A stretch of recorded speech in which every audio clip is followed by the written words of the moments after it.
તમને બધાને સ્ક્રીન ઉપર આ ટેક્સ્ટ બુક દેખાય છે. ચેપ્ટરનું નામ છે મોશન. મોશન એટલે શું? ઓલવેઝ જ્યારે એક ઓબ્જેક્ટ એક જગ્યાએથી બીજી જગ્યાએ જાય ત્યારે આપણે એને એવું કહીએ છીએ કે એ ઓબ્જેક્ટ મોશનમાં છે, એવું આપણે એને નામ આપીએ છીએ. હવે જનરલી કોઈ પણ વસ્તુ ઉડતી હોય, ચાલતી હોય, દોડતી હોય, તે બધાને આપણે મોશન નામ આપીએ છીએ.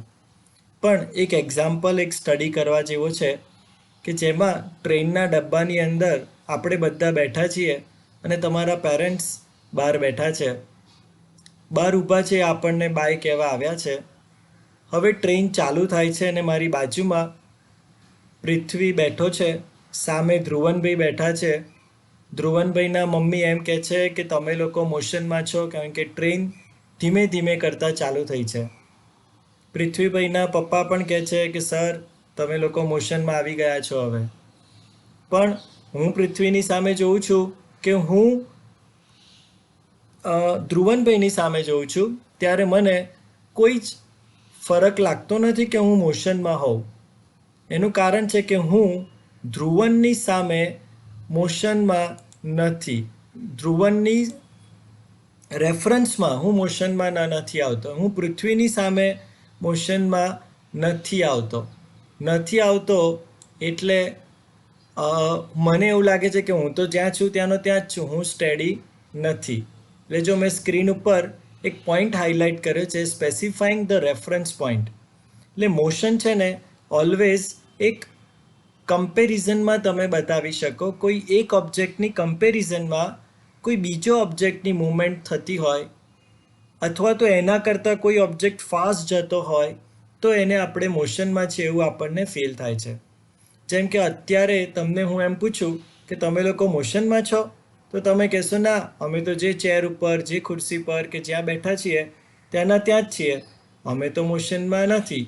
પણ જો તમે સ્પેસમાં જઈને જુઓ તો અકોર્ડિંગ ટુ અર્થની મૂવમેન્ટ પરથી તમે કેવા લાગશો? મોશનમાં છો. કારણ કે તમે જ્યારે સ્પેસમાં ઊભા રહી ગયા ત્યારે તમે જ્યાં ઊભા છો તેને એક રેફરન્સ પોઈન્ટ તરીકે તમે લઈ અને તમે બીજી મોશનને જુઓ છો. એટલે એક લાઈન બહુ જ ઇમ્પોર્ટન્ટ છે, એ યાદ રાખજો કે motion is always a relative term. Motion હંમેશા કેવું છે? એક રિલેટિવ ટર્મ છે, રિલેશનમાં જ આગળ વધતું જાય છે. હવે હું નેક્સ્ટ પેજ ઉપર આવું છું કે મોશન અલોંગ અ સ્ટ્રેટ લાઇન. અહીંયા આપણે બે કોન્સેપ્ટ સમજવાના છે, એક ડિસ્ટન્સ અને બીજું છે ડિસ્પ્લેસમેન્ટ. અહીંયા એ લોકોએ સરસ એક્ઝામ્પલ આપ્યું છે, એમાં એવું લખ્યું છે, અહીંયા ઉપરથી રીડ કરું છું આ રહ્યું અહીંયાથી જ, કે the simple type of motion is the motion along the straight line. We shall first learn to describe these and as an example. Consider the motion of an object moving along a straight path. The object starts its journey from O, which is treated as its reference point. Let A, B and C represent the position of the object at different instants. At the first, the object moves through C and B and reaches A. જો O થી ચાલુ થાય છે, C પાસેથી પસાર થઈ B પાસે જઈ અને પછી A પાસે પહોંચી જાય છે. Then it comes back, it moves back along the same path and reaches C through B. બરાબર છે આટલું બધાને? એટલે શું થશે? At the first the object moves through C and B and reaches A. Then it moves back along the same path and reaches C through B. So total length કેટલી થશે? તો OA અહીંયા નીચે આપ્યું છે, OA પ્લસ AC. કારણ કે O થી એણે ચાલુ કર્યું તો એ A સુધી ગયું, A થી પાછું એ C સુધી આવ્યું. એટલે O થી તો O થી એનું ડિસ્ટન્સ કે કેટલું થશે? આ O થી ચાલુ કર્યું, આ પોઈન્ટ સુધી ગયું અને પાછું જઈ અને અહીંયા C સુધી આવી ગયું, અહીંયા સુધી.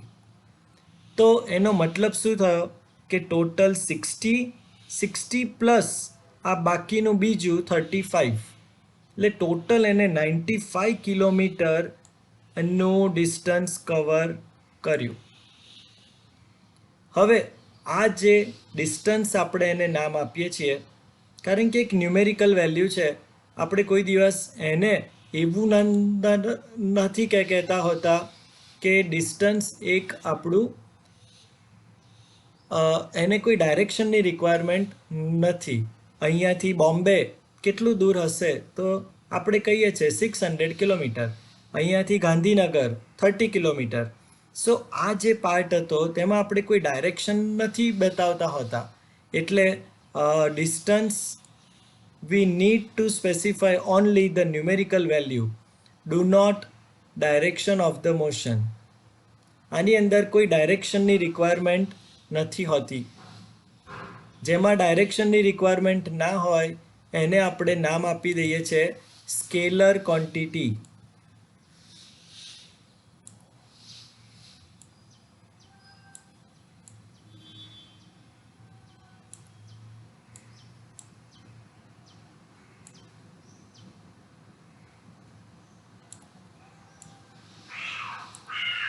સ્કેલર ક્વોન્ટિટી કહીએ છીએ જેને ડાયરેક્શનની જરૂર નથી. અને બીજું છે વેક્ટર ક્વોન્ટિટી. વેક્ટર ક્વોન્ટિટી એટલે શું? The physical quantity which require magnitude plus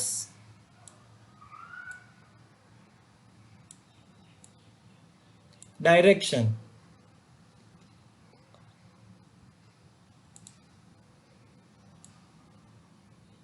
આ માઉસથી લખાય છે એટલે થોડોક મને પ્રોબ્લેમ થઈ રહ્યો છે, ફર્સ્ટ ટાઈમ છે ને. વેક્ટર ક્વોન્ટિટી કે જેને ડિસ્ક્રિપ્શન માટે આપણે magnitude as well as direction બંનેની જરૂર પડે છે, તો એને આપણે નામ આપીએ છીએ વેક્ટર ક્વોન્ટિટી. હવે આપણે જે આ ઉપર જે વાત કરી હતી આ જે ડાયરેક્શનમાં, સપોઝ કે આપણે રિક્ષામાં હોઈએ અને આપણે રિક્ષાવાળાને એમ કહીએ કે ભાઈ હું તને આ ટોટલ 95 કિલોમીટરના રૂપીઝ નહીં પે કરું, બિકોઝ મારે તો અહીંયા 0 થી 25 સુધી જ જવાનું હતું, તું મને ફરીને લઈ ગયો. તો પછી શું થાય? રિક્ષાવાળો શું કહેશે? સાહેબ 95 કિલોમીટર આપણે ચાલ્યા છીએ તો રૂપીઝ તો તમારે 95ના જ આપવા પડે. આપણે એની સાથે એવી આર્ગ્યુમેન્ટ ક્યારેય ન કરી શકીએ કે ભાઈ આપણે તો ઓથી તો 25 સુધી જ જવાનું હતું, એવું ન ચાલી શકે. એટલે અહીંયા આગળ એ વાત છે કે જે 0 થી 25 છે એ શોર્ટેસ્ટ ડિસ્ટન્સ છે between initial position and final position. એટલે કે ડિસ્પ્લેસમેન્ટ માટે આપણે શું કહીએ છીએ? જે આ વર્ડ છે અહીંયા આગળ ડિસ્પ્લેસમેન્ટ. તો ડિસ્પ્લેસમેન્ટ એટલે શું? The shortest distance between initial position and final position. Initial position અને ફાઇનલ પોઝિશનની વચ્ચેનું જે શોર્ટેસ્ટ ડિસ્ટન્સ તમે જોશો તો અહીંયા આગળથી ખાલી આટલુંક જ છે, અહીંયાથી લઈ અને આ સી સુધીનું, એથી તો સી સુધીનું જ ડિસ્ટન્સ છે જે શોર્ટેસ્ટ છે. તો આ આખો જે રસ્તો હતો એને આપણે નામ આપીએ છીએ ડિસ્પ્લેસમેન્ટ ડિસ્ટન્સ. અને ડિસ્પ્લેસમેન્ટ એટલે શું? The shortest distance between initial position and final position is known as displacement. હવે નેક્સ્ટ ટોપિક આપણે જોઈએ એ પહેલાં અહીંયા આગળ એક વર્ડ છે uniform motion and non uniform motion. Uniform motion and non uniform motion નામ પરથી જ ખબર પડી જાય છે કે જે મોશનમાં ઇક્વલ ટાઈમ ઇન્ટરવલમાં ઇક્વલ ડિસ્ટન્સ કવર ના થતું હોય, એટલે કે if object do not cover equal distance in equal time interval it is known as non uniform motion. અને જો ઇક્વલ ડિસ્ટન્સ અને ઇક્વલ ટાઈમ હોય, એટલે કે પહેલી 10 સેકન્ડમાં સપોઝ કે એને 100 મીટર કવર કર્યું, બીજી 10 સેકન્ડમાં બીજું 100 મીટર કવર કર્યું. સો એવરી સેકન્ડ્સમાં એવરી ઇક્વલ ટાઈમ ઇન્ટરવલમાં ઇક્વલ જો ડિસ્ટન્સ કવર કરે છે તો એને આપણે નામ આપીશું યુનિફોર્મ મોશન. પણ ઇન સ્ટાન્ડર્ડ ફોર્મેટમાં આપણી પાસે ક્યારેય પણ યુનિફોર્મ મોશન નથી હોતી. આપણે જનરલીમાં નોન યુનિફોર્મ મોશનનો જ યુઝ કરીએ છીએ, કારણ કે જો ઘરેથી ગાડી લઈને નીકળીએ તો કોઈ પણ ટર્ન આવે તો ગાડી સ્લો પાડવી પડે, બમ્પ આવે, કંઈ પણ હોય તો આ બધું નોન યુનિફોર્મ મોશનની અંદર કેલ્ક્યુલેટ થાય છે. હવે એના પછીનો ટોપિક છે, એને આપણે નામ આપીએ છીએ speed.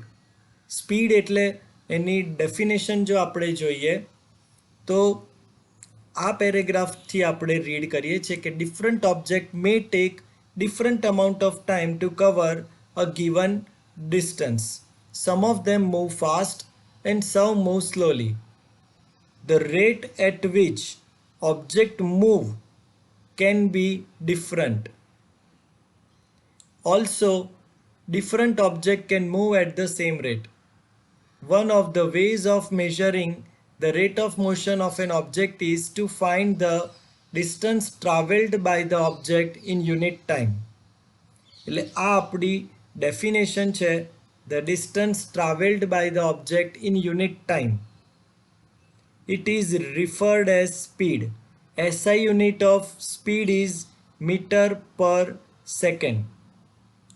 It is represented by m. પછી જોજો થોડીક જગ્યા છોડી છે, એમ લખીને પછી થોડીક જગ્યા છોડી છે. એનું રીઝન એટલું જ છે કે મીટર પર સેકન્ડ લખવું છે એટલે સ્લાઇટ સ્પેસ છોડી છે ને પછી s ટુ ધ પાવર -1 એવું લખ્યું છે, અથવા તો m એટલે કે metre per second. The other unit of the speed include centimetre પર second, kilometre per hour. To specify the speed of an object, we require only its magnitude. જો ધ્યાન રાખજો, speed is an object of an object require only magnitude. Magnitude જ જોઈએ છે એટલે એનો મતલબ શું થઈ ગયો કે એને કોઈ ડાયરેક્શનની રિક્વાયરમેન્ટ નથી. એને જો કોઈ ડાયરેક્શનની રિક્વાયરમેન્ટ નથી તો પછી એ આપણા માટે સ્કેલર ક્વોન્ટિટી થઈ જશે. Speed of an object need not to be constant. Most cases object will not be in uniform motion. Therefore, we describe the rate of motion of such object in terms of their average speed. The average speed of an object is obtained by dividing the total distance traveled by the total time taken. આ average સ્પીડની definition છે અને નીચે જે આપ્યું છે તે એની formula. Average speed is equal to total distance travelled upon total time taken. V is equal to S upon T. S એ સ્ટાન્ડર્ડ સિમ્બોલ છે ડિસ્ટન્સ માટેનો અને ટાઈમ T એ એનો T માટેનો યુનિટ છે. એક નીચે જે એક્ઝામ્પલ આપ્યું છે, example 8.1. An object travel 16 meter in 4 seconds and then another 16 meter in 2 seconds. What is the average speed of the object? So આપણે total distance traveled by the object is equal to 16 meter plus 16 meter. Total થઈ જશે 32 meter. અને total time taken જે થઈ જશે 4 second plus 2 second. So total થઈ જશે 6 second. Now average speed is equal to total distance traveled by the object upon total time taken. So 32 meter divided by 6 meter is equal to 5.33 meter per second. હવે છે speed with direction. જો speed with direction એટલે સ્પીડની અંદર જો તમે ડાયરેક્શનને add કરી દો તો આપણને ટર્મ મળી જાય છે વેલોસિટી. એ લોકોએ લખ્યું જ છે એવું કે velocity is the speed of an object moving in A definite direction. Velocity of an object can be uniform or variable. It can be changed by changing the object speed. A most important question છે. આ જેટલા હું underline કરતો જાઉં છું તે જોતા જજો, જોડે બને તો જોડે અંડરલાઇન કરતા પણ જજો, કારણ કે આ બધા નાના નાના સવાલો તરીકે બહુ ઇમ્પોર્ટન્ટ છે. It can be changed by changing the object speed, direction of the motion or both. When an object is moving along the straight line at a variable speed, we can express the magnitude of its rate of motion in terms of average velocity. It is calculated in the same way as we calculate the average speed. સમજણ માટે બરાબર છે direction, પણ calculation માટે બંને same જ છે. પણ in case of the velocity of the object is changing at uniform rate, then the average velocity is given by the arithmetic mean of initial velocity and final velocity of a given time period of time. That is, average velocity is equal to initial velocity plus final velocity upon 2. ધ્યાનથી જોજો, VAV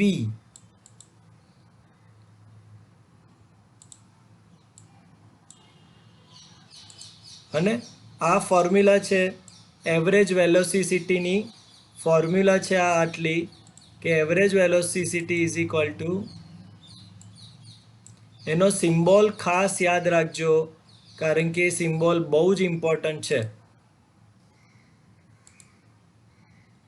કે VAV is equal two U plus V upon 2.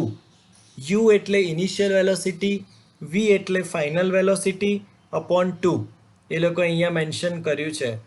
U is equal two initial velocity અને V is equal to the final velocity of the object.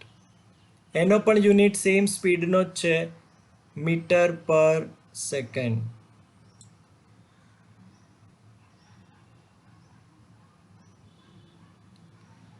નીચે example 8.2 આપ્યો છે. એમાં લખ્યું છે the odometer of A car. Odometer એટલે જે distance measure કરી આપતું હોય, જે કારમાં તમને કિલોમીટરનો યુનિટ બતાવે છે. સ્કૂટર અને બધા ટુ વ્હીલરમાં સ્પીડનો જે કાંટો હોય છે એની નીચે જે બધા નંબર્સ છે તે જે મીટર છે એને ઓડોમીટર કહીએ છીએ. એટલે આપણને જે ડિસ્પ્લે થાય છે એની અંદર બે વસ્તુ થાય છે, એક સ્પીડોમીટર જે સ્પીડ બતાવે છે અને ઓડોમીટર જે ડિસ્ટન્સ બતાવે છે. The odometer of A car reads 2000 kilometer at the start of the trip and 2400 kilometer at the end of the trip. તમને ખ્યાલ આવી ગયો હશે કે ટોટલ ડિસ્ટન્સ 2400 માઇનસ 2000 એટલે કે 400 કિલોમીટર એવું થાય. હવે આ 400 કિલોમીટર તો થઈ ગયું. If the trip took 8 hours એટલે કે VAV average speed is equal to S upon T. So 400 upon 8 cancellation કરીએ તો 50 કિલોમીટર પર અવર. આ રેસ ટુ -1 વાળું લખવું એના બદલે આપણે તો નોટબુકમાં જ લખવાનું છે એટલે આપણે તો સીધું સિમ્પલ આવી રીતે જ લખીશું કે કિલોમીટર પર અવર.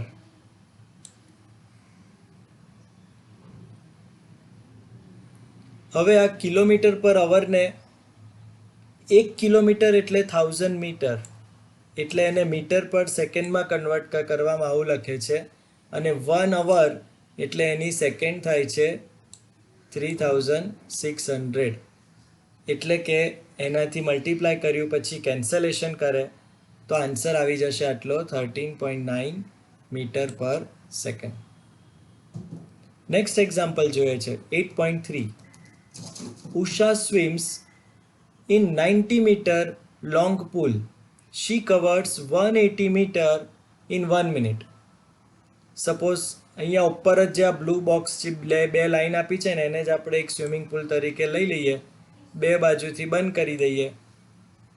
હવે એમણે પહેલાં આપણને શું કીધું કે જે ઉષાબેન છે તે એક સાઈડથી ગયા, આ બાજુ જઈ અને પછી એ પાછા આવે છે. આ જઈને એ જ પોઝિશન ઉપર એ પાછા આવી જાય છે. કેમ કે તો જ 180 મીટર થાય, કેમ કે 90 મીટર લોંગ હતું એટલે એ જ રસ્તા પર એ પાછા આવે છે in 1 minute by swimming from one end to the other end and back along the same straight path. એમણે લખ્યું છે સેમ સ્ટ્રેટ પાથ ઉપર જ એ પાછા આવે છે. Find the average speed and average velocity of Usha. હવે એવરેજ સ્પીડની ડેફિનેશન તમને લોકોને યાદ જ હશે, એની ફોર્મ્યુલા આપણે હમણાં જ જોઈ હતી કે total distance upon total time. સો ટોટલ ડિસ્ટન્સ કે કેટલું થઈ ગયું તો 180 મીટર, એટલે અહીંયા આપણે લખી કાઢ્યું 180 મીટર. અને ટોટલ ટાઈમ તે એમણે અહીંયા લખ્યું હતું 1 મિનિટ, એટલે આપણે અહીંયા લખી કાઢ્યું 1 મિનિટ. હવે શું થઈ જશે કે 180 અપોન 1 મિનિટ, એટલે એ તો સીધું સિમ્પલ થઈ ગયું કે 180 મીટર પર મિનિટ. પણ આપણે સ્પીડ લઈએ છીએ મીટર પર સેકન્ડ અથવા કિલોમીટર પર અવર. સ્ટાન્ડર્ડ ફોર્મેટ પ્રમાણે આપણે મીટર પર મિનિટમાં નથી લેતા, એટલે 1 મિનિટ માટેની સેકન્ડ એમણે અહીંયા લખી કાઢી, એ સેકન્ડ આવી ગઈ 60. એટલા માટે શું થયું કે 1 મિનિટ એટલે 60 સેકન્ડ જેવું થાય છે. એટલા માટે આપણે ખાસ જોવાનું કે 60 અને આ 180નું કેન્સલેશન થાય, એટલે કે 3 મીટર પર સેકન્ડ એવો આન્સર આવી જશે. હવે આપણે જોઈએ છીએ કે એવરેજ વેલોસિટી શું થાય. કારણ કે ઓબ્જેક્ટ જ્યાંથી નીકળ્યો છે ત્યાં જે પાછો આવે છે, જ્યાંથી એ નીકળ્યો તો ત્યાં જે પાછો આવી જાય છે, એટલો મતલબ શું થયો કે આપણે હમણાં શું કીધું હતું કે જો ડિસ્ટન્સ એટલે ડિસ્પ્લેસમેન્ટ એટલે શું, તો shortest distance between initial position minus first position. એની ઇનિશિયલ પોઝિશન કઈ છે તો આ એની ઇનિશિયલ પોઝિશન હતી. ફાઇનલ પોઝિશન અહીંયા જ આપણું ઇનિશિયલ પોઝિશન માટે હું અહીંયા આઈ લખી દઉં છું. ફાઇનલ પોઝિશન પણ ક્યાં છે ઉષાબેનની, તો અહીંયા ને અહીંયા જ આવે છે. એટલે એનો મતલબ શું થયો કે એમની ઇનિશિયલ પોઝિશન પણ આ જ છે ને ફાઇનલ પોઝિશન પણ આ જ છે. તો એનો મતલબ એ બંને વચ્ચેનું ડિસ્ટન્સ કેટલું થઈ જાય 0, એટલે કે ડિસ્પ્લેસમેન્ટ આવી ગયું 0 અપોન ટાઈમ ટેકન, એટલે 0 મીટર પર સેકન્ડ. પછી છે rate of change of velocity. Obvious છે ઓબ્જેક્ટની મૂવમેન્ટ થાય ત્યારે સ્વાભાવિકપણે એની વેલોસિટીમાં પણ ચેન્જ થવાનો જ છે. કેમ કે આપણે હમણાં ઉપર જ જોયું હતું, મેં તમને કીધું હતું કે આ મોસ્ટ ઇમ્પોર્ટન્ટ છે આ વાળો પાર્ટ, આ વાળો, કે it can be change by changing object speed, direction of the motion or both. ક્યાં તમે એની સ્પીડ ચેન્જ કરો, ક્યાં એની ડાયરેક્શન ચેન્જ કરો, ક્યાં બંને ચેન્જ કરો તો એની વેલોસિટી ચેન્જ થઈ જાય છે. એટલે જે આ વેલોસિટી જે ચેન્જ થઈ એને આપણે નામ આપીએ છીએ એક્સેલરેશન. એનું નામ આપણે આપી દઈએ છીએ એક્સેલરેશન. અહીંયા આગળ એ લોકોએ લખ્યું છે કે measure of the change in velocity of an object per unit time. measure of the change in the object in unit time. Measure of the change in the velocity of an object per unit time, that is acceleration. એટલે એક્સેલરેશનની definition થઈ ગઈ. So acceleration is equal to change in velocity upon time taken. Change in velocity માટે આપણે આગળ symbols જોયા હતા કે initial velocity માટે u અને ફાઇનલ વેલોસિટી માટે v. So acceleration is equal to change in velocity upon time taken. So change in velocity એટલે આપણે શું લખી દઈશું આ રીતે v માઇનસ u, અને ટાઈમ તો t છે જ. એટલે આ યુનિટ આપણે આ ફોર્મ્યુલા બહુ જ ઇમ્પોર્ટન્ટ છે. a is equal to v minus u upon T. આ ફોર્મ્યુલા બહુ જ ઇમ્પોર્ટન્ટ છે, એને તમે માર્ક કરી રાખજો. હવે ઉપર આપણે એક્સેલરેશનના યુનિટની વાત કરીએ છીએ તો એમાં ન્યુમરેટરમાં v minus you, v A velocity હતું, ફાઇનલ વેલોસિટી હતું, અને u એ ઇનિશિયલ વેલોસિટી છે. તો v પણ મીટર પર સેકન્ડ, u પણ મીટર પર સેકન્ડ. તો બંનેનો યુનિટ, બંનેના સબટ્રેક્શન કરો તો પણ તમારી પાસે આન્સર શું આવશે, મીટર પર સેકન્ડ જ આવશે. અને નીચે તો ટાઈમ છે જ, એટલે શું થશે કે મીટર પર સેકન્ડ એ આપણો યુનિટ હતો ન્યુમરેટરનો, અને નીચે પાછું સેકન્ડ તો છે જ. તો આ સેકન્ડ અને સેકન્ડ એ મલ્ટીપ્લાય થઈ જાય એટલે આપણને એક્સેલરેશનનો યુનિટ શું મળી જશે? Metre per second square. Clear થયું બધાને આટલું? રાઈટ, ચલો કોઈ વાંધો નથી. હવે એ જ વસ્તુને અહીંયા આગળ એમણે બીજી રીતે લખ્યું છે કે m(s)-2 એવી રીતે એમણે બતાવેલું છે. સો મીટર પર સેકન્ડ સ્ક્વેર આ રીતે આપણે યાદ રાખશું. નીચે એક્ઝામ્પલ 8.4 આપ્યો છે. Starting from a stationary position. જો આ બહુ જ ઇમ્પોર્ટન્ટ વર્ડ છે ને, વારે ઘડી આવશે. Stationary position. તો સ્ટેશનરી પોઝિશનનો મતલબ શું થાય કે ઓબ્જેક્ટ સ્ટેડી પોઝિશનમાં છે, ઓબ્જેક્ટની કોઈ મૂવમેન્ટ થતી નથી. So you is equal to 0. attains the velocity 6 meter per second in 30 seconds. So v is equal to 6 meter per second અને ટાઈમ છે 30 seconds. So a is equal to v minus u upon t. So v એટલે કે final velocity minus u એટલે initial velocity upon t. Value substitute કરી દીધી 6/30 એટલે કે 0.2 metre per second square. હવે સેકન્ડ સ્ક્વેર સેકન્ડ જે કેસ છે એમાં એવું લખ્યું છે કે then he applies brake such that the velocity of the bicycle comes down to 4 meter per second. Obviously એની પાસે 6 મીટર પર સેકન્ડ હતી. બ્રેક જો એ લગાવશે તો ઓબ્વિયસલી એની સ્પીડ ઓછી થશે, એની વેલોસિટી ઓછી થઈ જશે. સો વેલોસિટી ઓછી થઈ ગઈ, 5 સેકન્ડની અંદર જ 4 મીટર પર સેકન્ડ થઈ ગઈ, 6 થી 4. તો સેકન્ડ કેસ માટે u is equal to 6 metre per second અને v is equal to 4 metre per second અને t છે 5 સેકન્ડ્સ. હવે એક્સેલરેશન ઇઝ ઇક્વલ ટુ 4 - 6/5 એટલે આવી જશે -0.4 metre per second square. Most of લોકો અહીંયા દાખલો છોડી દે છે કે મારો આન્સર આવી ગયો, પણ ના, આ આન્સર હજી અધૂરો છે. તમારા માર્ક્સ કપાઈ શકે છે કારણ કે આ જે નેગેટિવ સાઇન જે છે એ શેના માટે આવી એ તમારે મેન્શન કરવું પડે. કારણ કે નેગેટિવ સાઇન એ શું બતાવે છે કે તમે બ્રેક એપ્લાય કરી છે એટલે વેલોસિટી ડિક્રીઝ થાય છે. તમારે એવું અહીંયા લખવું પડશે છેલ્લે. The acceleration of the bicycle in the first case is 0.2 meter per second square. In the second case it is -0.4 meter per second square. હવે આવે છે graphical representation of motion.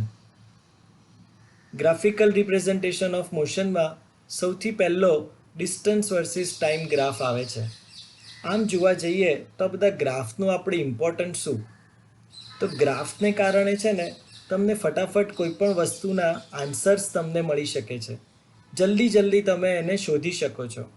Cricket મેચમાં પણ આપણને બતાવે છે કે આટલી ઓવર હતી ત્યારે આ કન્ટ્રીને આટલા હતા, હવે ઇન્ડિયાને આટલા રન જોઈએ છે, ઇન્ડિયાએ આટલા રન કર્યા છે, ઇન્ડિયા આટલું આગળ છે કે આટલું નજીક છે કે આટલું પાછળ છે. તો એ જે કમ્પેરિઝન છે ને એ ગ્રાફ ઉપરથી એકદમ જલ્દી થઈ શકતી હોય છે. હવે આ ડિસ્ટન્સ અને ટાઈમ ગ્રાફ, આને બોલાય એવી રીતે ક્યાં તો ડિસ્ટન્સ ટાઈમ ગ્રાફ અથવા તો ડિસ્ટન્સ વર્સિસ ટાઈમ ગ્રાફ. લોકો જુદી રીતે બોલતા હોય છે. ડિસ્ટન્સ આપણે લીધું છે વાય એક્સિસ પર અને ટાઈમ લીધો છે એક્સ એક્સિસ પર. હવે આનો ફાયદો શું થાય?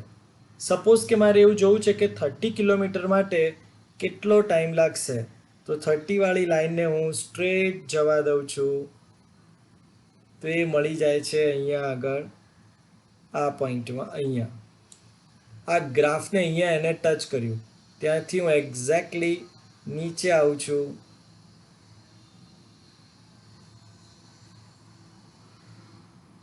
મને મળે છે અહીંયા આગળ.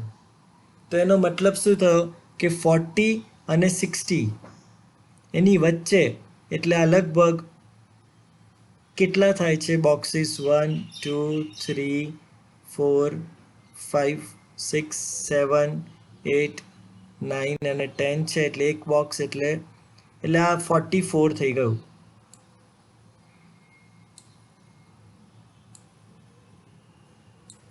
એટલે કે 44 મિનિટ લાગશે જો મારે 30 કિલોમીટરનું ડિસ્ટન્સ કવર કરવું હોય તો. મને કોઈ મેથ્સની જરૂર નથી, હું સિમ્પલ સ્ટ્રેટ લાઈન દોરી મને ખબર પડી જાય છે. આનાથી રિવર્સ કે પર્ટિક્યુલર ટાઈમમાં કેટલું ડિસ્ટન્સ કવર થશે, તો તમે અહીંયાથી સ્ટ્રેટ લાઈન ડ્રો કરો, અહીંયા ગ્રાફને ટચ કરે ત્યાંથી તમે હોરિઝોન્ટલ ડ્રો કરો, તો તમને પર્ટિક્યુલર કોઈ એક જગ્યા અહીંયા મળી જાય. સ્કેલથી તમે એને માપી જોઈ લો, ગ્રાફનો જે સ્કેલ હોય તે પ્રમાણે, તો તમને ખબર પડી જશે. સો આ બે વસ્તુ થઈ ગઈ કે પર્ટિક્યુલર ટાઈમમાં ઓબ્જેક્ટે કેટલું ડિસ્ટન્સ કવર કર્યું તે મળી જાય છે, અને પર્ટિક્યુલર ડિસ્ટન્સ કવર કરવા માટે એને કેટલો ટાઈમ લાગે છે તે ખબર પડી જાય છે. થર્ડ થિંગ, આ લાઈન સ્ટ્રેટ છે. ગ્રાફની લાઈન કેવી આવે છે? સ્ટ્રેટ લાઈન છે. હું આ વાળી લાઈનની વાત કરું છું. આ લાઈન એકદમ સ્ટ્રેટ છે. તો આ લાઈન શું બતાવે છે કે ઇક્વલ ટાઈમ ઇન્ટરવલમાં એ ઇક્વલ ડિસ્ટન્સ કવર કરે છે, એટલે કે ઓબ્જેક્ટ યુનિફોર્મ મોશન કરે છે. યાદ કરજો, યુનિફોર્મ મોશન હમણાં જ થોડી વાર પહેલાં આપણે જોયું ત્યારે આપણે બોલ્યા હતા કે the distance, if equal distance is covered by an object in equal time interval, it is known as uniform motion. એટલે અહીંયા ઓબ્જેક્ટની જો ગ્રાફ છે તે સ્ટ્રેટ લાઈન છે, એટલે આપણને એવું શો કરે છે કે આ ઓબ્જેક્ટનું જે મોશન છે તે એકદમ સ્ટ્રેટ છે. આ તો તમને એક સિમ્પલ ગ્રાફ બતાવેલો છે. બીજા જુદા જુદા ઘણા બધા ટાઈમ ગ્રાફ છે જો આવી રીતે આ છે. કોઈક ઓબ્જેક્ટ ધીમે ધીમે સ્ટાર્ટ થાય છે, પછી એકદમ સડનલી એની સ્પીડ વધી જાય છે, એટલે આવો ગ્રાફ એનો આવે છે. એકદમ સડનલી શૂટ અપ થાય છે. રોકેટ હોય, સ્પેસ શટલ હોય, એના ગ્રાફ તો ફટ કરતા એકદમ આવી રીતે જ આવી જાય, એકદમ સડનલી શૂટ અપ થઈ જાય, કેમ કે અમુક સેકન્ડ્સમાં જ એને 200-300 કિલોમીટરનું ડિસ્ટન્સ કવર કરવાનું છે. પછી જ સેમ બીજો ગ્રાફ છે velocity time graph. Velocity time graph એ શું બતાવે છે આપણને? અહીંયા એ લોકોએ લખ્યું છે the variation in velocity with the time for an object moving in a straight line can be represented by a velocity time graph. So in this graph the time is represented along x-axis and velocity is represented on y-axis.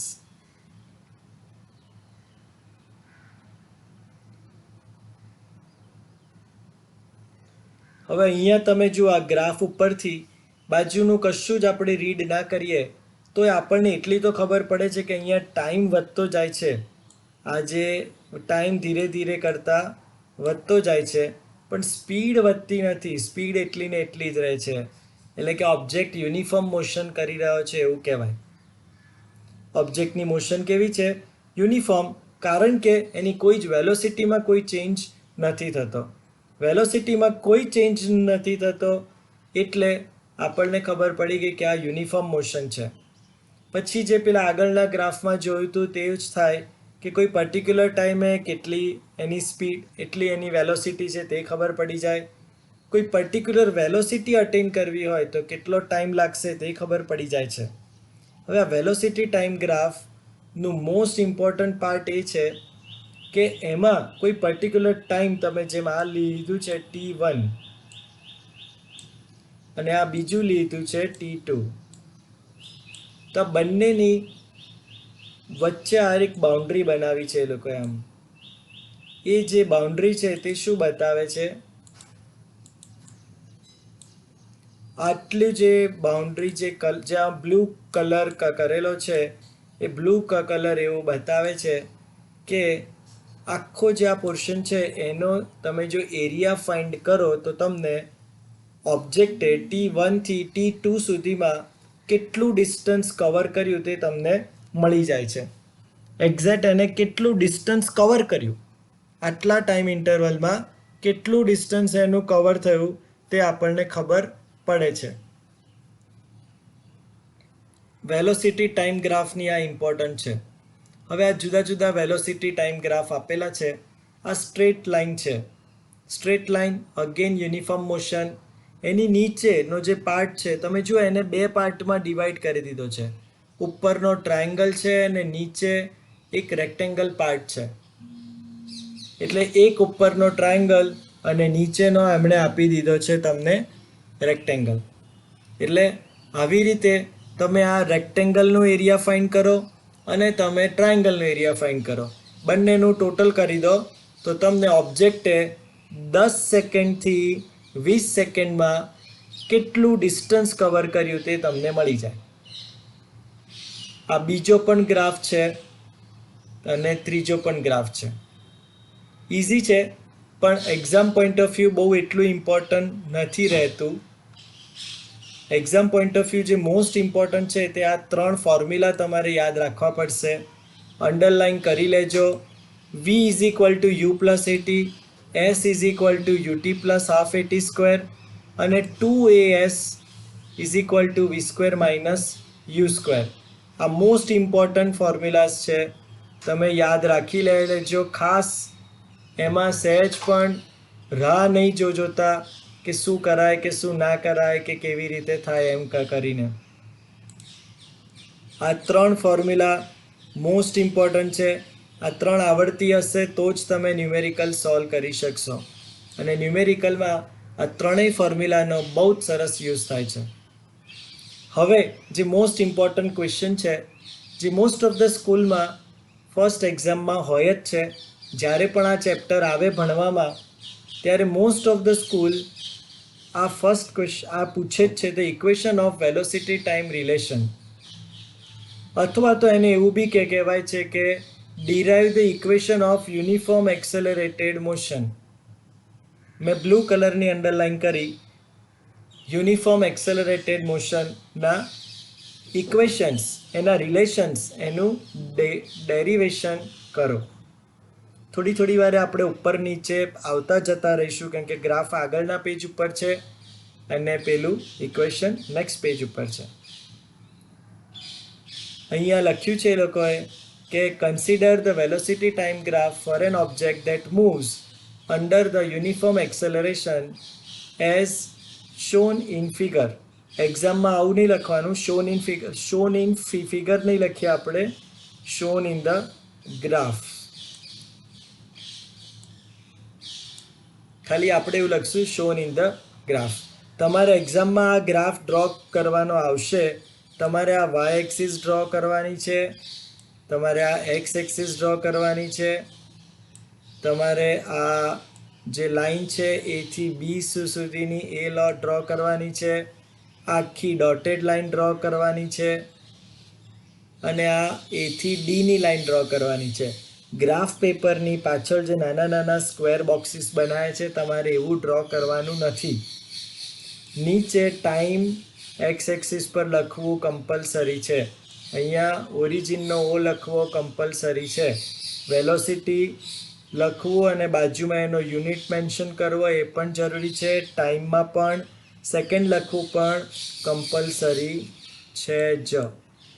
આ બધું જ કમ્પલસરીમાં છે. આમાંથી એક પણ ઓપ્શનમાં ન ચાલે. હા, પાછળનો આવું ચેક્સ દોરીને કોઈ એક્ઝામમાં ટાઈમ બગાડવાની કોઈ જરૂર નથી રહેતી. એટલું ખાસ યાદ રાખજો.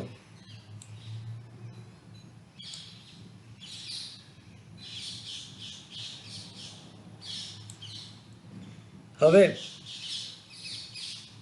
from this graph you can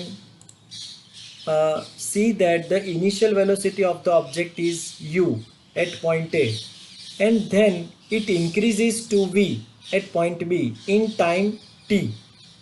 The velocity changes at a uniform rate A. In figure 8.8 the perpendicular lines BC and BE are drawn from point B on time and velocity axis respectively. એમણે શું લખ્યું? BC અને BE, આ B થી C સુધીનો perpendicular, આને એ લોકોએ x એક્સિસના બદલે નામ આપી દીધું ટાઈમ એક્સિસ, એવું લખ્યું છે એ લોકોએ. આનું નામ આપ્યું છે ટાઈમ એક્સિસ. અને આ બાજુની જે લાઈન છે એને એ લોકોએ વેલોસિટી એક્સિસ લખ્યું. એટલે બી થી બે બાજુ પરપેન્ડિક્યુલર ડ્રો કરવાના છે. આ BC થયો અને આ BE થઈ ગયો. પરપેન્ડિક્યુલર આવી રીતે ડ્રો કરી દેવાના છે. So that the initial velocity represented by OA, જો આ થઈ ગયું O થી A સુધીનું ડિસ્ટન્સ, તો એને આપણે શું નામ આપ્યું હતું? સ્ટ્રેટ હાઇટ છે U, એટલે ઇનિશિયલ વેલોસિટી થઈ જશે. એવી જ રીતે હું આ લાઈન કાઢું છું અને અહીંયા E થી લઈ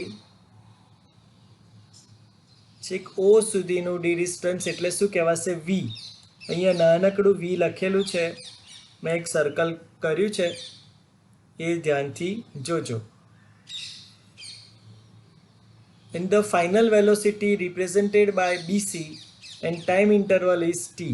હવે આપણે કીધું હમણાં OE, અને અહીંયા આગળ આ BC ને પણ એ લોકોએ, કેમ કે બંને રેક્ટેંગલની ઓપોઝિટ સાઈડ છે એટલે બંને ઇક્વલ થઈ જશે, એટલે BC પણ ફાઇનલ વેલોસિટી કહેવાય અને OE પણ ફાઇનલ વેલોસિટી કહેવાશે. Let's draw AD parallel to OC. જોજો, AD એ થી સ્ટ્રેટ લાઇન ડ્રો કરવાની છે જે OC ને પેરેલલ હોય. OC ને પેરેલલ હોય એવી લાઈન અહીંયા ડ્રો કરવાની છે, જે અહીંયા અડે છે, જે આ ડોટ ડોટ વાળી લાઈન છે.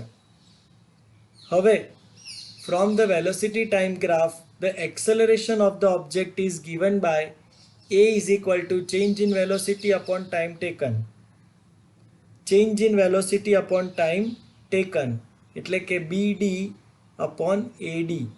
એકચ્યુઅલીમાં તમારે એક વસ્તુ હજી ભણવામાં આવી નથી, પણ હું અહીંયા સાઈડમાં લખું છું કે સ્લોપ.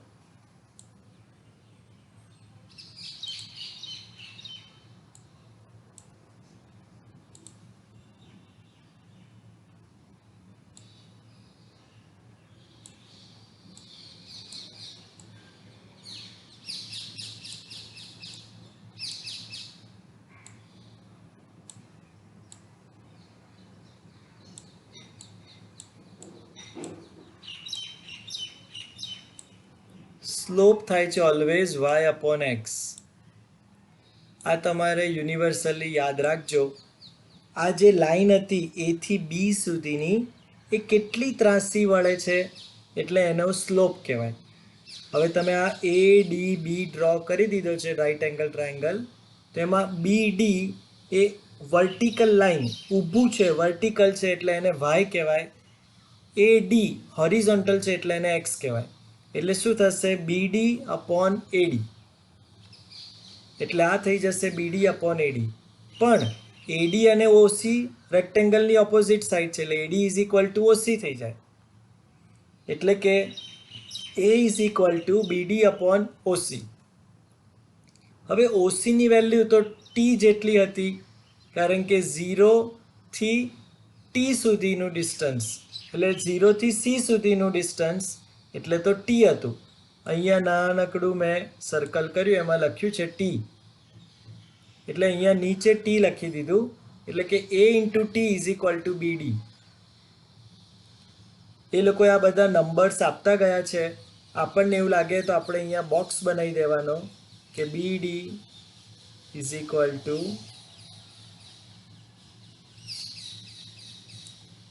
AT. અહીંયા ઉપર આપણે કીધું હતું BD is equal to V minus U. હવે બંનેમાં BD જ કીધું હતું એટલે એને કમ્પેર કરીએ તો શું થશે કે V માઇનસ U, એક લાઈન આપણને એવું લાગે તો આપણે લખી દેવાની કે V minus U is equal two AT.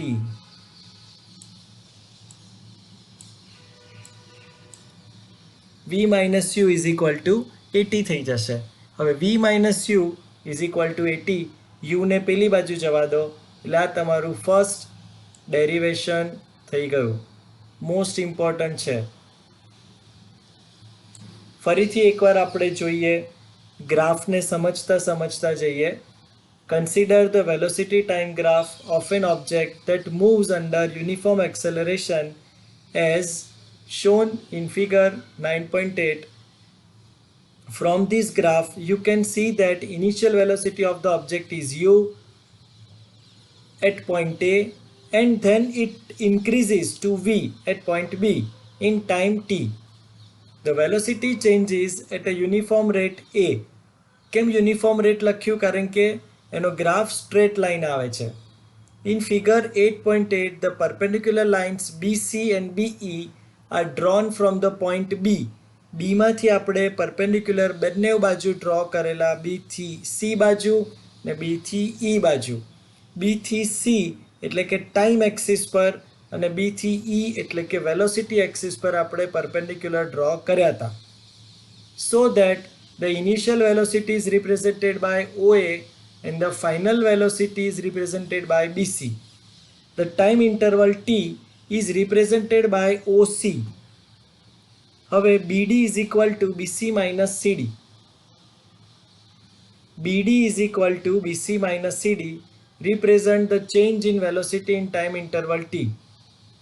Let's draw AD parallel to OC. તમે અહીંયા જોજો, BD તમને આ દેખાય છે ને, BD ઊભેલી લાઈન છે. તો BD શોધવું હોય તો એ કેવી રીતે શોધાય? તો આખું જે BC હતું એમાંથી આપણે CD ને કાઢીએ તો આપણને BD મળી જાય. એટલે કે BC માઇનસ CD એટલે આપણને મળી જાય BD. એટલે કે BD is equal two BC minus CD. એટલે કે BC એક સાઈડ રાખીએ અને CD પેલી બાજુ જવા દઈએ એટલે BC is equal two BD plus CD. અને CD એટલે OA છે એટલે કે BC is equal two BD plus OA. BC is equal to V, OA is equal two U એટલે કે V is equal two BD plus U. U પેલી બાજુ જવા દો એટલે BD is equal to V minus U. પછી આપણે પેલું સ્લોપવાળું તમને સમજાયું હમણાં કે A is equal to change in velocity upon time taken. So BD upon AD is equal two BD upon OC. Substituting OC is equal to T, we get A is equal to BD upon T. T આ બાજુ ઉપર multiply થઈ જાય એટલે BD is equal to AT. હવે ઉપર જે blue box બનાવ્યો છે એમાં પણ BD is equal to V minus U છે. નીચે જે બ્લુ બોક્સ બનાવ્યો એમાં પણ AT છે એટલે કે V minus U is equal to AT. એવો આપણો આન્સર આવી જશે. તો આ થઈ ગયું આપણું ફર્સ્ટ ઇક્વેશન. હવે equation for position time relation. Let's consider that the object has traveled a distance s in time t under the uniform acceleration a. So in the figure, the distance traveled by the object is obtained by the area enclosed within the OABC. તમે હવે હું આ બધું થોડુંક અહીંયા ગ્રાફમાંથી clear કરી દઉં છું લાઇન્સ, એટલે થોડુંક નીટનેસ થાય તો થોડુંક ખ્યાલ આવશે. આપણે આગળ જ વેલોસિટી ટાઈમ ગ્રાફ માટે જોયેલું કે આ જે એરિયા આપણને મળે કયો? OABC, આખો રેક્ટેંગલ. અરે રેક્ટેંગલ શું, ક્વોડ્રિલેટરલ. આવી રીતે છે. થોડુંક માઉસની પ્રેક્ટિસ ઓછી છે એટલે આવું થાય છે. પણ આ OABC તમને ખ્યાલ આવી જતું હશે. OAB અને C. હવે આ જે OABC આવી ગયું તો એનો એરિયા આપણને બે રીતે મળે. તમે જો થોડુંક વાંકું મોઢું કરીને જોશો તો તમને ખ્યાલ આવશે કે OABCમાં OA અને BC બે લાઈન પેરેલલ છે એટલે કે OABC એક ટ્રેપેઝિયમ છે. અને OABCમાં બીજી રીતે તમે જો માથું સ્ટ્રેટ રાખો છો તો તમને બે જ્યોમેટ્રિક ફિગર દેખાય છે. એક ફિગર છે ટ્રાયંગલ એ ડી બી અને નીચે બીજો જે જોમેટ્રિકલ ફિગર દેખાય છે એ છે ઓ એ ડી સી. બે વસ્તુઓ ભેગી દેખાય છે. એકમાં તમે જુઓ છો તો તમને ટ્રેપેઝિયમ દેખાય છે અને બીજામાં જુઓ છો તો ઉપર ટ્રાયંગલ અને નીચે એક રેક્ટેંગલ દેખાય છે. તો પહેલાં આપણે ટ્રાયંગલ અને રેક્ટેંગલ વાળું લઈએ. તો ટ્રાયંગલનો એરિયા આપણને ખ્યાલ છે કે half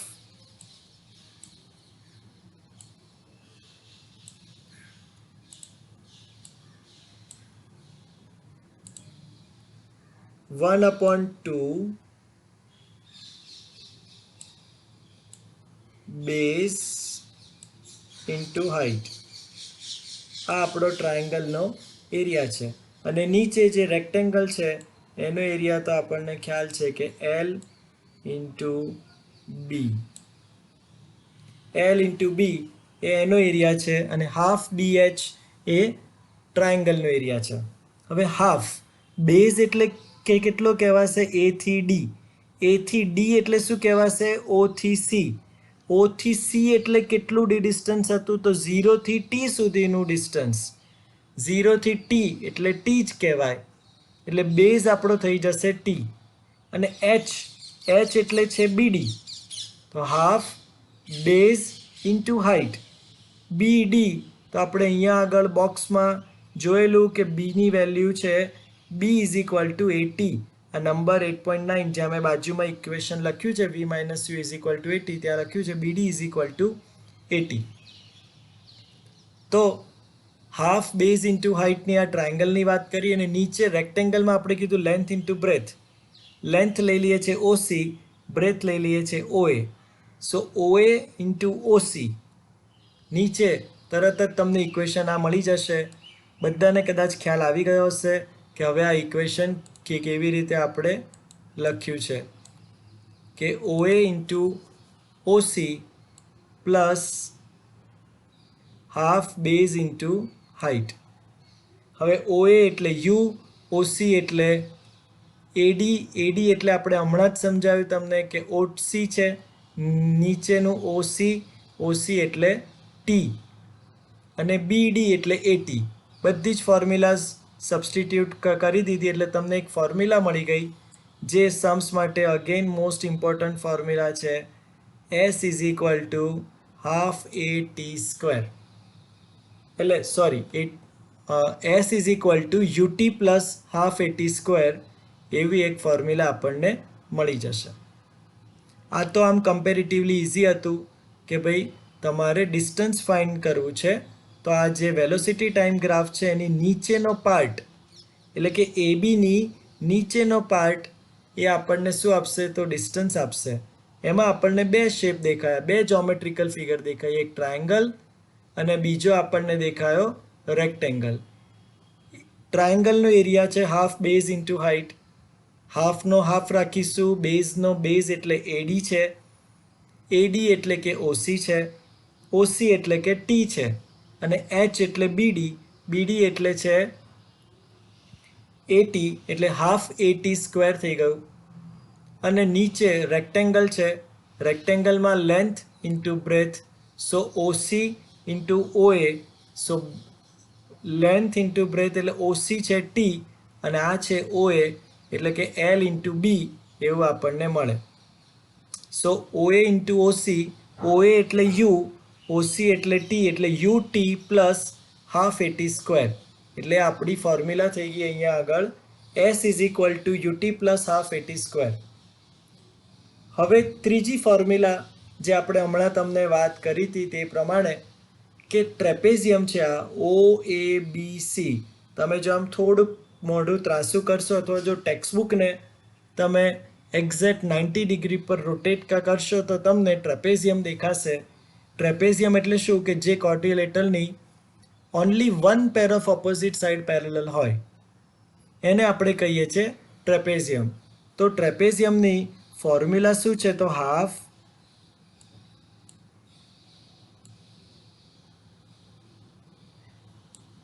into sum of parallel sides.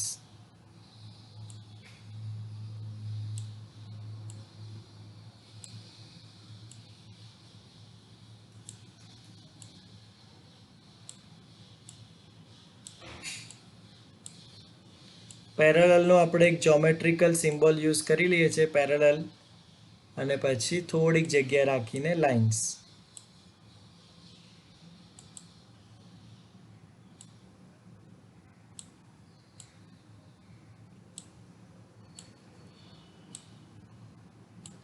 અને મલ્ટીપ્લાય કરીને height. Sum of parallel side into height.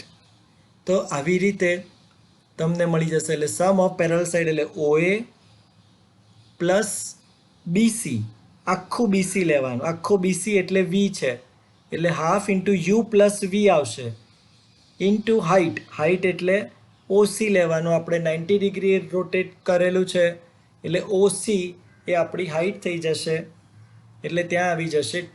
એટલે તમારી પાસે ફોર્મ્યુલા આવી રીતે થઈ જશે, S is equal to OA plus BC into OC by 2. Substitute કર્યા એટલે U plus V by 2 into T મળ્યું આપણને.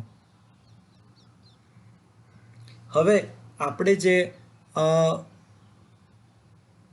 ઇક્વેશન આપણને જે અહીંયા મળ્યું હતું, આ વાળું જે ઇક્વેશન હતું, એમાંથી જો આપણે ડાયરેક્ટ જોવા જઈએ તો આપણને મળી શકે છે કે યુને પેલી બાજુ લઈ જાઓ તો V માઇનસ યુ, અને એને આના અપોનમાં લઈ જાઓ તો ટીની વેલ્યુ આટલી મળી જશે.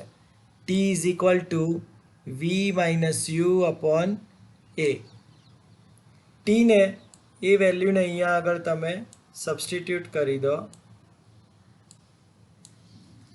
તો શું મળી જશે તમને? S V plus you V minus U upon 2A, એટલે કે 2AS is equal to V square minus u square. જ્યારે ટી ના આપ્યો હોય, ટાઈમ ના આપ્યો હોય, ત્યારે તમને VUAS એમાંથી કોઈ પણ એક શોધવાનું કહે તો તમારે આ ફોર્મ્યુલા યુઝ કરવાની. સો 3 ફોર્મ્યુલા થઈ ગઈ. V is equal to U plus A T, બીજી થઈ ગઈ S is equal to UT plus half at square, અને ત્રીજું થઈ ગયું 2AS is equal to V square minus you square. હવે આપણે નેક્સ્ટ એક્ઝામ્પલ જોઈએ. A train starting from the rest. હમણાં જ તમને મેં કીધું હતું કે સ્ટેશનરી હોય, રેસ્ટ હોય, એનો મતલબ આપણે સમજી જવાનો કે યુ એટલે કે ઇનિશિયલ વેલોસિટી 0 છે. હવે અહીંયા પાછળ કિલોમીટર પર અવર આપ્યું છે અને પછી લખ્યું છે 5 મિનિટ્સ. તો આપણે છે ને આ બધાને મીટર પર સેકન્ડમાં કન્વર્ટ કરી દઈએ. એટલે જે આ રેસ્ટ હતું ને એને આપણે initial velocity 0 metre per second લઈ લઈએ. પછી જે 72 કિલોમીટર પર અવર છે એને એ લોકોએ ડાયરેક્ટ 20 મીટર પર સેકન્ડ લખ્યું છે. તમારે એવી રીતે ડાયરેક્ટ તો તમને ના આવડે, એટલે 72 પછી કિલોમીટરના મીટર આપણે હમણાં જ વાત કરી હતી કે 1000 થાય,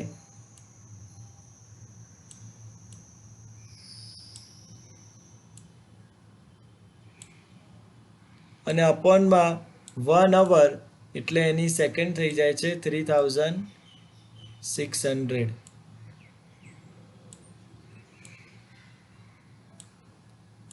એક એક ઝીરો આપણે કટ કરીએ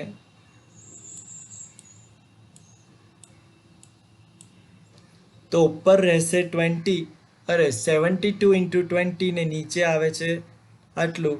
આમાં પણ આપણે આ 36 અને 72 ને કટ કરીએ તો ઉપર આપણે 2 લખી શકીએ, એટલે કે 2 ઇન્ટુ 10 એટલે આપણને મળી જશે 20. પણ યુનિટ ખાસ લખવાનો, એ ભૂલાવવું નહીં જોઈએ, મીટર પર સેકન્ડ. યુનિટ ખાસ મેન્શન કરવાનો, યુનિટ ભૂલી ગયા તો ગડબડ થઈ જશે. એટલે આવી રીતે 20 મીટર પર સેકન્ડ આવે. કિલોમીટરના મીટર એટલે 1000, 1 અવરની સેકન્ડ એટલે 3600, કેન્સલેશન કર્યું એટલે 20 મીટર પર સેકન્ડ. હવે ટાઈમ ટી આપણને આપ્યો તો 5 મિનિટ, 1 મિનિટ એટલે 60 second. So 5 into 60 is equal to 300 seconds. બસ. તો હવે આપણે શોધવાનું શું હતું? સૌથી પહેલું કીધું છે ધ એક્સેલરેશન. તો એક્સેલરેશનની ફોર્મ્યુલા તો રેડી જ છે. આ ચેપ્ટરના ન્યુમેરિકલ બહુ જ ઇઝી, કારણ કે બધી ફોર્મ્યુલા રેડી જ છે. A is equal to V minus U upon T, v એટલે 20, u એટલે 0, 20 divide by 300, 1/15 metre per second square. તમારે બસ આ ત્રણ જ ફોર્મ્યુલા છે. a is equal to v minus U upon T, V square minus you square is equal to 2as અને s is equal to UT plus half at square. બીજું કશું છે જ નહીં. ઘણીવાર છે ને આપણે આ સાયન્સના ન્યુમેરિકલથી ગભરાઈ જતા હોઈએ છીએ, પણ આ ત્રણ ફોર્મ્યુલા તમે યાદ રાખશો પછી યુનિટને જોવાના કે યુનિટ બધાના સેમ થઈ જવા જોઈએ. અને ત્રીજો પોઈન્ટ ખાસ ઇમ્પોર્ટન્ટ કે તમે આન્સરમાં યુનિટ મેન્શન કરવાનો જ, એ ખાસ ધ્યાન રાખવાનું. હવે સેકન્ડ નંબરમાં એવું કીધું છે આપણને કે the distance travelled by the train to attain these velocity. હવે આપણે ડિસ્ટન્સ જોઈએ છે તો ડિસ્ટન્સવાળી બે ફોર્મ્યુલા છે. એક હતી આપણી પાસે આ 2as is equal to V square minus you square, અને બીજી ફોર્મ્યુલા હતી s is equal to UT plus half at square. જો તમને બધી જ કન્ટેન્ટ એક સરખી આપી હોય તો તમે ગમે તેનો યુઝ કરી શકો છો. અહીંયા એ લોકોએ યુઝ કરી V square minus you square is equal to 2as. એની અંદર બધી વેલ્યુઝ મૂકીએ એટલે 3 કિલોમીટર એવો આન્સર આવી જાય છે. તમે લોકો ટ્રાય કરી જોજો કે s is equal to UT plus half at square મૂકશો તો પણ તમારો જવાબ આ જ આવશે. જો અહીંયા આગળ હું સાઈડમાં કરું છું કે યુટી, યુ એટલે કેટલો હતો? 0 હતો, એટલે કે 0 મલ્ટીપ્લાય બાય ટી. ટી કેટલો છે? તો 300 સેકન્ડ્સ, એટલે કે 300, એટલે આ થઈ ગયું યુટી પ્લસ હાફ, એટલે કે 1/2. પછી છે મલ્ટીપ્લાય બાય એક્સેલરેશન કેટલું આવ્યું? 1/15. 1/15 multiply by time t. A T square હતું એટલે થશે 300 ઇન્ટુ 300, એટલે 2 વખત 300 લખી દેવાનું. થોડુંક બુકની ઉપર જશે. 300 ઇન્ટુ 300.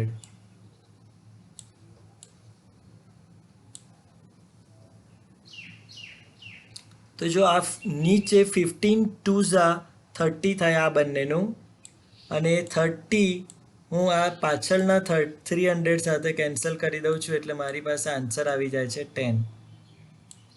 આગળ તો 0 ઇન્ટુ 300 એટલે 0 થઈ ગયો, પ્લસ 300 ઇન્ટુ 10 એટલે આવશે આન્સર 3000.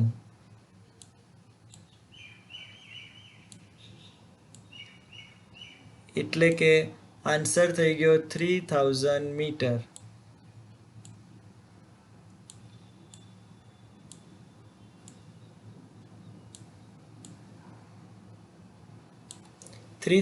મીટર થઈ ગયો. 3000 મીટર એટલે શું થશે? 3 કિલોમીટર.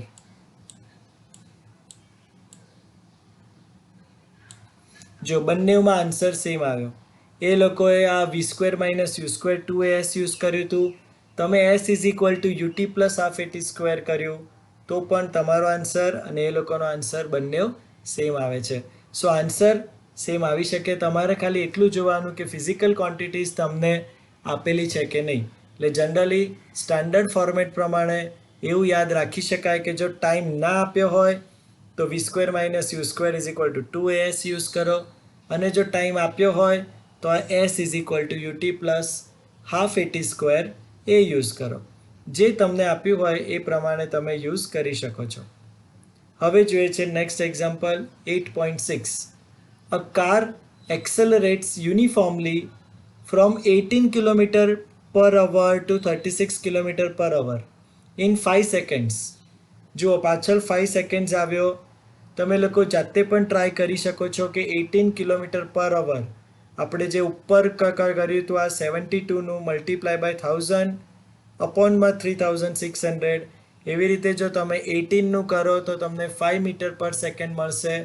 હું ફરીથી અત્યારે કરતો નથી એટલે તમારો ને મારો બંનેનો ટાઈમ બચી જાય. અને v is equal two 36 kilometre per અવર એટલે કે 10 મીટર પર સેકન્ડ અને ટાઈમ છે 5 સેકન્ડ્સ.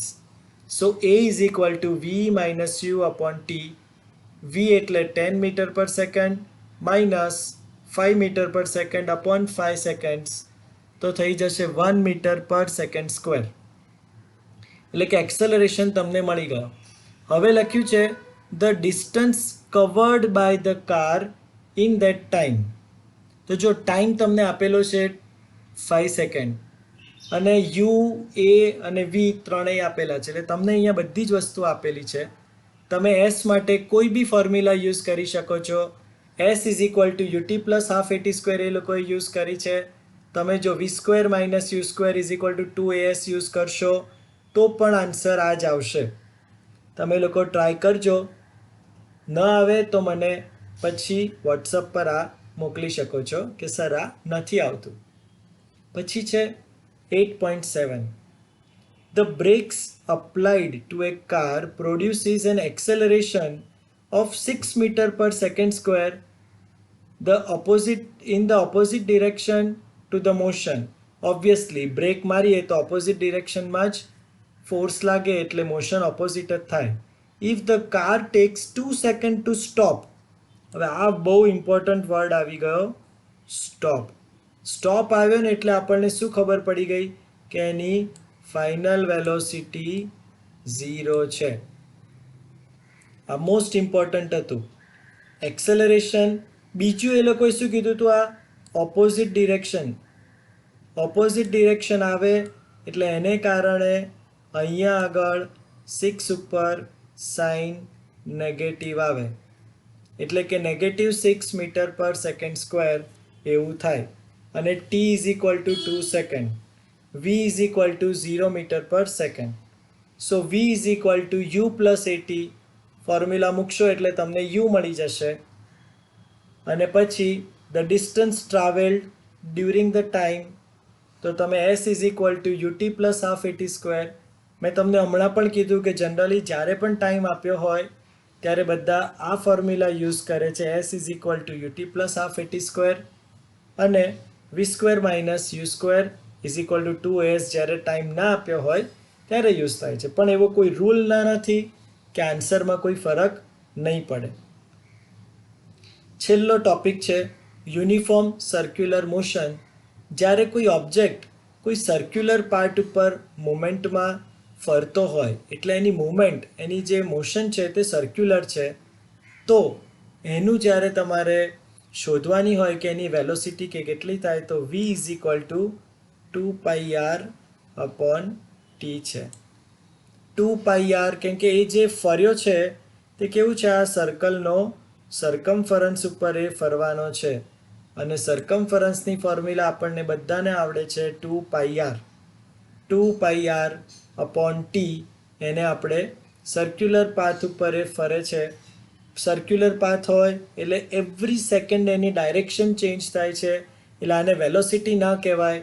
એટલા માટે એ લોકો આને યુનિફોર્મ સ્પીડ કહે છે, યુનિફોર્મ વેલોસિટી નથી કહેતા. 2πr અપોન ટી તમે કરો એટલે તરત તમારું કામ પતી જાય છે. આટલો છે આ ચેપ્ટર અને આટલે સુધી આપણે ખાસ સમજવાનું